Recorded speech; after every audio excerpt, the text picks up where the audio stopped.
दो पक्ष है। एक वर्ग कहता है कि धर्म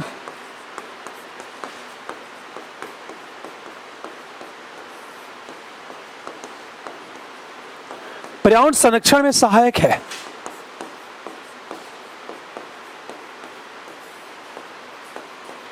और दूसरा कहता नहीं,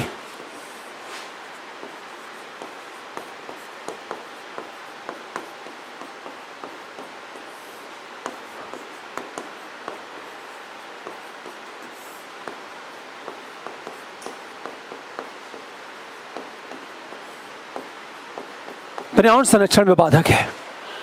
दोनों के अपने अपने पक्ष हैं। आज जितने भी धर्म से क्वेश्चन बन सकता है सब लिख डालते हैं आप लोग। अरे बात है, क्योंकि निबंध में काम आएगा और निबंध का कोई भरोसा नहीं है। धर्म पर्यावरण संरक्षण, धर्म एक बार कहता है कि धर्म पर्यावरण संरक्षण में सहायक है, और दूसरा कहता नहीं, धर्म पर्यावरण संरक्षण में क्या है, बाधक है। दोनों के अपने अलग अलग मत हैं। क्लियर? आप एक चीज देखो ध्यान से। पहली चीज हम बात करें, सबसे पहले बात करते हैं ये पर्यावरण संरक्षण में सहायक कैसे है। ये जो धर्म है पर्यावरण संरक्षण में सहायक कैसे है, ध्यान देना। ये धर्म करता क्या है?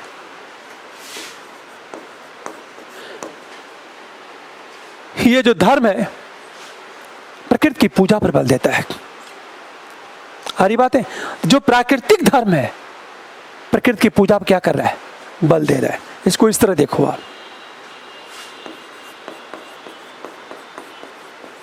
प्राकृतिक धर्म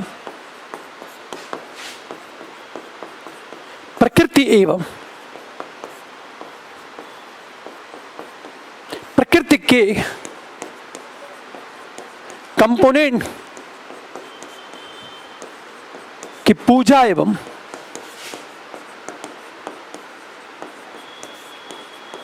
संरक्षण पर बल देता है। ये देखो, जो प्राकृतिक धर्म है प्रकृति एवं प्रकृति के घटक की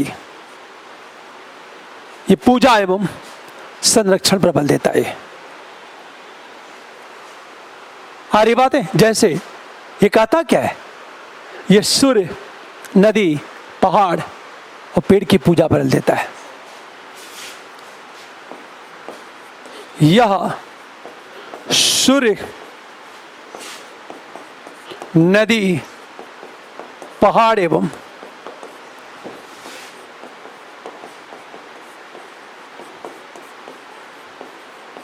पेड़ों की पूजा पर बल देता है।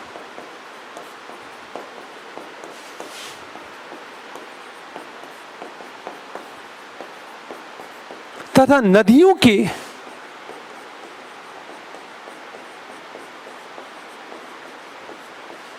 मानवीकरण की वकालत करता है।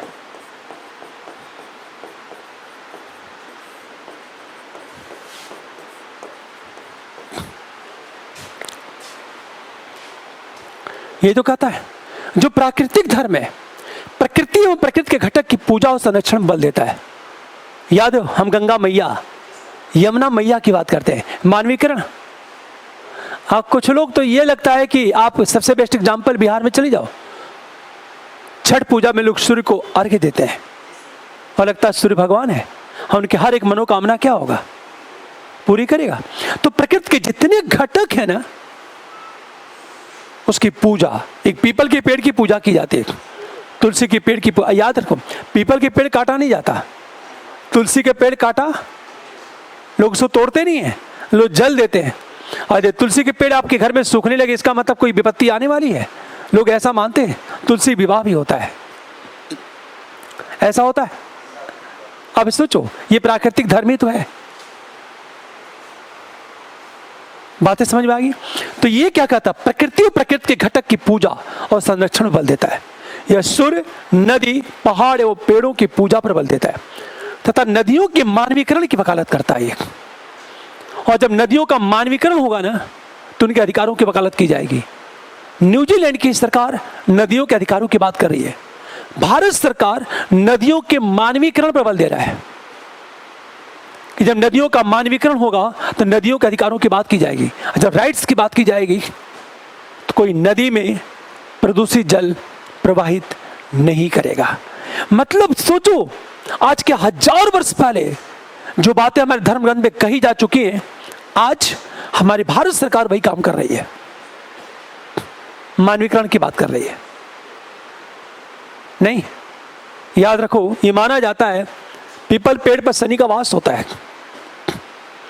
लोग पहाड़ों की परिक्रमा करते हैं, नहीं, गोवर्धन पहाड़ की पूजा करते हैं लोग, और उसमें उसे क्षति नहीं पहुंचता है। देखा जाए, एक छोटा सा एग्जाम्पल लेता हूं मैं आपसे। लोग कैलाश पर्वत को बहुत पवित्र मानते हैं। वो है क्या है? वो हिमालय का पार्ट ही तो है, पर वो प्रकृति का कंपोनेंट है। हम उसकी पूजा की बात करते हैं। लोग गंगोत्री की पूजा करते हैं, जहां से गंगा, मतलब वो जो ग्लेशियर है वो हमारे लिए पवित्र है और मुझे उसका संरक्षण करना चाहिए। बातें समझ में आ गई? दूसरी चीज देखो जरा, ये बातें क्लियर हो रही है? जैसे इन्होंने क्या कहा, विज्ञान और प्रौद्योगिकी में कैसे सहायक। अगला क्वेश्चन ये पूछेगा, पर्यावरण के संरक्षण में धर्म कैसे सहायक हो सकता है? अगला देखो, हम दूसरी चीज बात करें,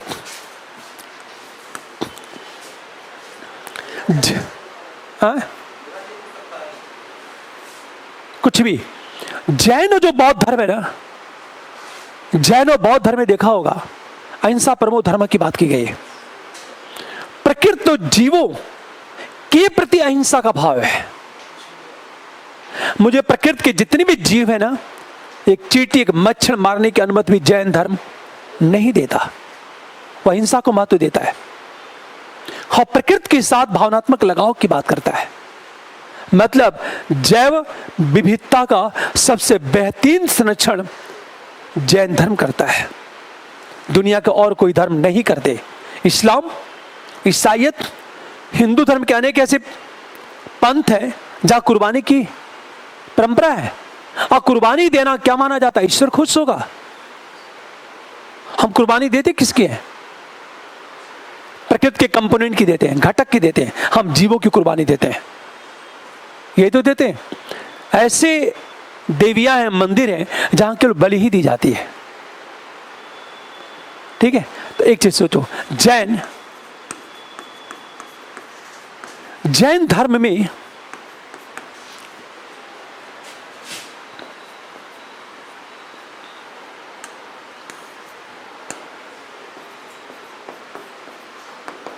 अहिंसा पर बल दिया गया है।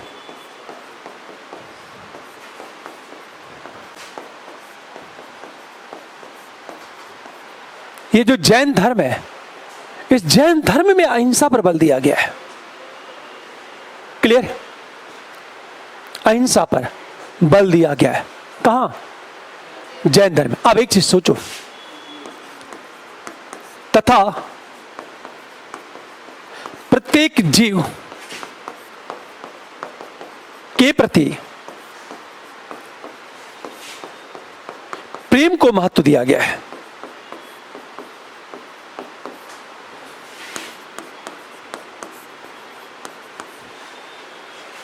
ऐसी स्थिति में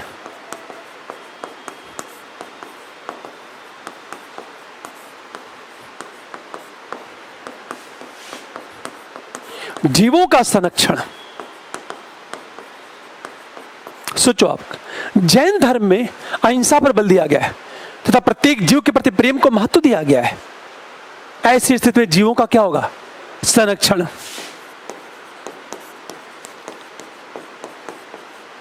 तथा प्रकृति के प्रति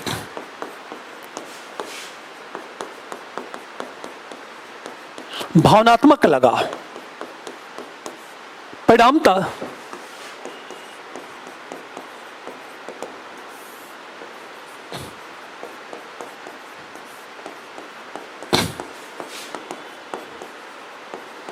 प्रकृति का संरक्षण। अब सोचो आप, जैन धर्म में अहिंसा पर बल दिया गया है तथा प्रत्येक जीव के प्रति प्रेम को महत्व दिया गया है।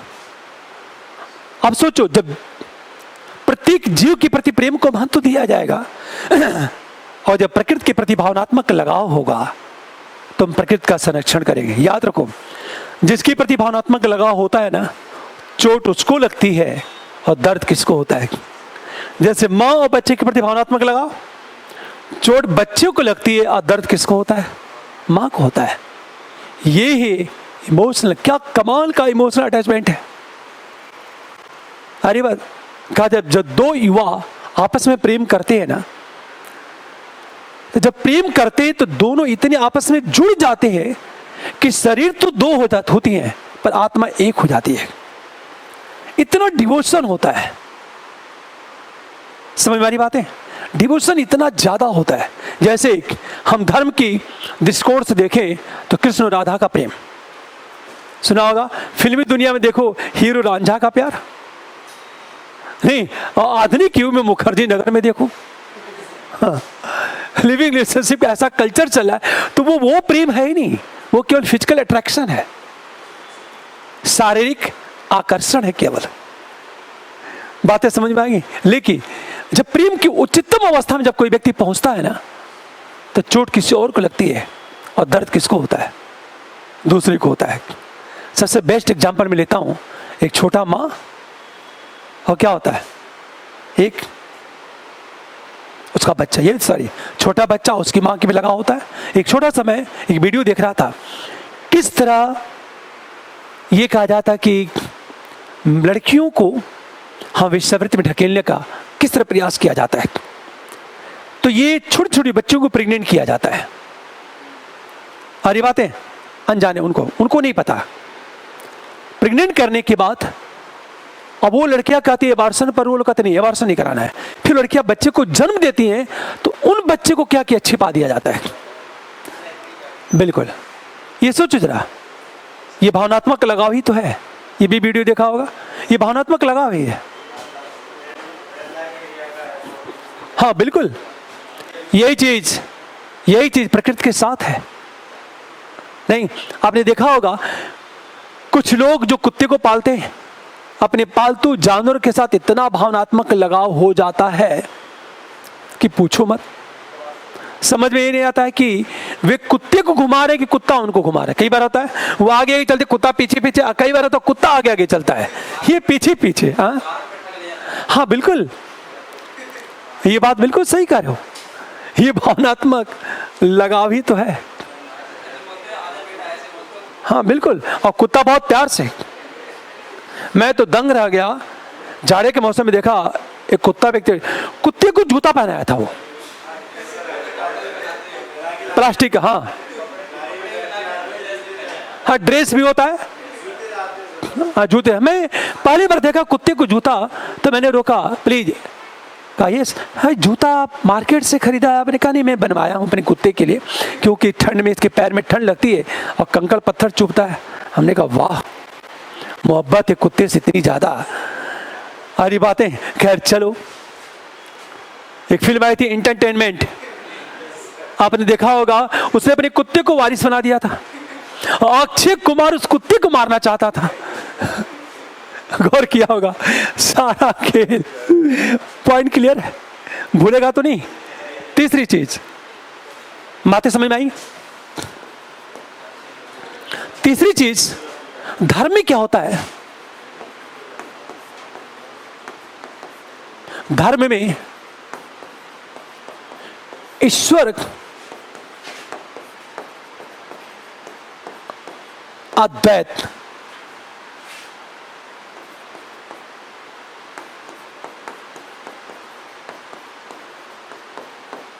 अद्वैत की विचारधारा को महत्व परिणामता। आप सोचो, अब धर्म में ईश्वर और अद्वैत की विचारधारा आइडियोलॉजी का महत्व मिलता है। परिणामता अद्वैत का अर्थ क्या चीज है? अद्वैत का अर्थ है प्रत्येक वस्तु ब्रह्म की क्या है? अभिव्यक्ति है। कण कण में ब्रह्म है। अरे बात है, कण कण में ईश्वर है। ब्रह्मांड की जितनी चीजें हैं, ये सब के सब ईश्वर की क्या है? अभिव्यक्ति। तो अद्वैत की आइडियोलॉजी विचारधारा क्या इंगित करता है? ये पूरा ब्रह्मांड ब्रह्म की अभिव्यक्ति है। अच्छा, पूरा ब्रह्मांड ब्रह्म की अभिव्यक्ति है तो टेबल भी, ये कुर्सी भी, ये बोर्ड भी, सब कुछ ब्रह्म की क्या होगी? अभिव्यक्ति। यदि सब कुछ ब्रह्म की अभिव्यक्ति होगी तब प्रकृति के कण कण की पूजा करेंगे हम लोग, करेंगे? अरे बात है। और जब प्रकृति के कण कण की पूजा करेंगे तो उसका परिणाम क्या होगा? प्रकृति का क्या होगा परिणाम?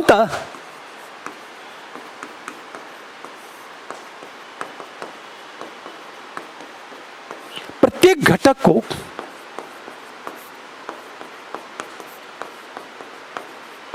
ब्रह्म की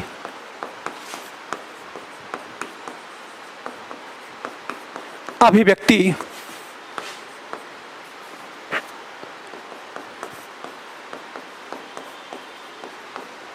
ऐसी स्थिति में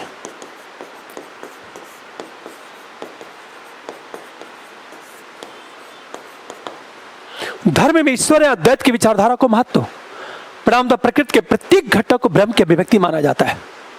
ब्रह्म की अभिव्यक्ति ऐसी स्थिति में क्या होता है? ऐसी स्थिति में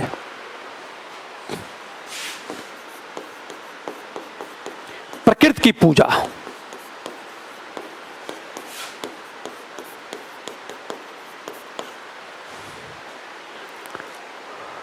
ये होगा। हाँ, जब प्रकृति की पूजा पर बल देंगे तो क्या होगा बताओ? प्रकृति का संरक्षण होगा या नहीं होगा? होगा, प्रकृति का संरक्षण होगा। यही कहना चाहता है ये। चलें, पॉइंट क्लियर हो रहा है? चौथी चीज हम बात करें, नंबर 4,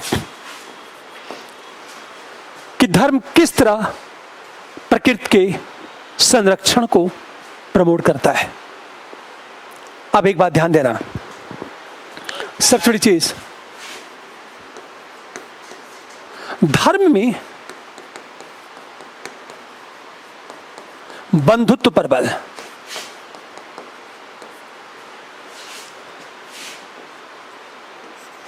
इससे क्या होगा?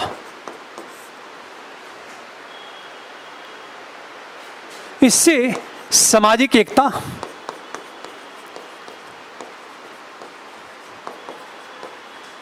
इससे सामाजिक भेदभाव दूर,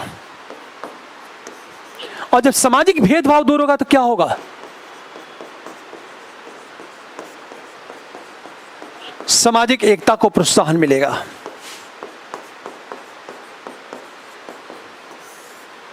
मिलेगा।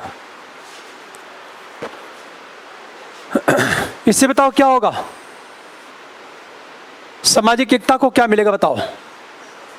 प्रोत्साहन। और जब सामाजिक एकता को प्रोत्साहन मिलेगा तो परिणाम क्या होगा? परिणाम था संसाधनों का न्यायोचित वितरण।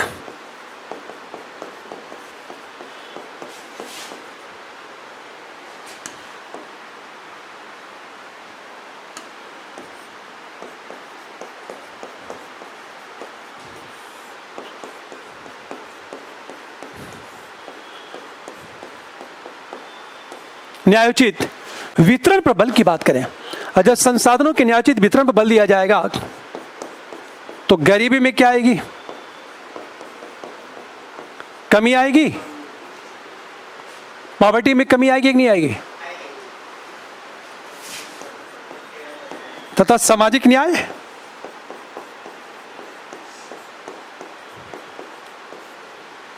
सोशल जस्टिस प्रोत्साहित होगा। और सामाजिक न्याय से क्या होगा?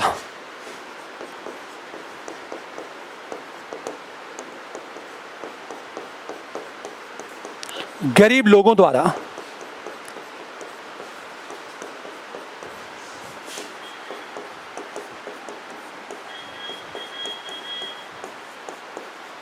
पेड़ों की कटाई बंद,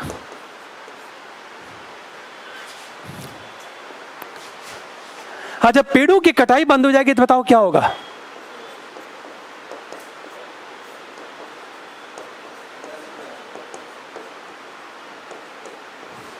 पेड़ों का संरक्षण होगा। तो जो धर्म है, इस धर्म में बंधुत्व पर बल दिया गया है।